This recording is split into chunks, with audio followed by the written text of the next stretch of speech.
नागपूरच्या सेमिनरी हिल्सचे ऐतिहासिक बाल उद्यान सध्या प्रशासकीय अनास्थेचा बळी ठरत आहे। वन विभागाने या उद्यानाच्या प्रवेश शुल्कात मोठी वाढ केली असली तरी सुविधांच्या नावावर मात्र येथे बोंबाबोंब आहे। रविवारी सुट्टीच्या दिवशी उद्यानाला भेट देणाऱ्या पालकांनी तक्रार केली आहे की बहुतांश खेळणी तुटलेली असून देखभालीचा अभाव आहे। तसेच एकेकाळी या उद्यानाचे मुख्य आकर्षण असलेली वनबाला टॉय ट्रेन वर्षानुवर्षे बंद असल्याने लहान मुलांचा हिरमोड होतोय। वन विभागाच्या उपवन संरक्षक विनीता व्यास यांच्या मते उद्यानासाठी स्वतंत्र बजेट नसल्याने पाणी, वीज आणि कर्मचाऱ्यांचा खर्च भागवणे कठीण जात आहे।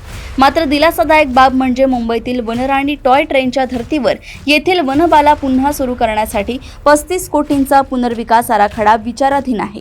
उच्च न्यायालयाच्या हस्तक्षेपानंतर हा मार्ग मोकळा झाला असला तरी सध्याच्या दुरावस्थेमुळे आणि वाढीव शुल्कामुळे पर्यटकांमध्ये मोठी नाराजी आहे।